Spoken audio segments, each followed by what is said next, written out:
10 ஆண்டுகளுக்கு மேலாக தொடர்ந்து இயங்கி வருகிறது. இந்நிலையில் 10 ஆண்டுகள் நிறைவடைந்த பணிகளுக்கு நிரந்தர அங்கீகாரம் வழங்க இந்த ஆண்டிலேயே அறிவிக்க வேண்டும் என தமிழக அரசிடம் இக்கூட்டத்தின் வாயிலாக கேட்டுக்கொள்கிறோம். தீர்மானம் 4. தனியார் பணிகளுக்கான பாதுகாப்பு சட்டம். மருத்துவமனைகள் மற்றும் மருத்துவர்களுக்கு பாதுகாப்பு சட்டம் இருப்பது போல் தனியார் பணி தாளர்கள் மற்றும் ஆசிரியர்களுக்கும் பாதுகாப்பு சட்டம் ஒன்று ஏற்படுத்த வேண்டும் என தமிழக அரசு இக்கூட்டம் கேட்டுக்கொள்கிறது. தீர்மானம் 5. பெருநகர வளர்ச்சி குழுமம் வரையறைப்படி, அதாவது டிடிசிபி, எல்பிஏ, சிஎம்டிஏ இதன் கீழ் அனைத்து பணிகளுக்கும் கன்கரன்ஸ் ஆர்டர், அதாவது ஒப்புதல் ஆணையை வழங்க இக்கூட்டத்தின் வாயிலாக அரசிடம் கேட்டுக்கொள்கிறோம். தீர்மானம் 6.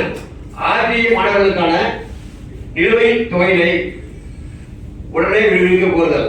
சுமார் 8000 தனியார் பள்ளிகளில் ஆர்டிஇ திட்டத்தின் கீழ் எல்கேஜி முதல் 8ஆம் வகுப்பு வரை படித்து வரும் சுமார் 4 லட்சம் மாணவர்களில் 2023-24 மற்றும் 2024-25 கல்வி ஆண்டுகளுக்கான சுமார் 1000 கோடி கல்வி கட்டணத்தை விரைவில் பள்ளிகளுக்கு வழங்க வேண்டும் என தமிழக அரசை கூட்டத்தின் வாயிலாக கேட்டுக்கொள்கிறோம்.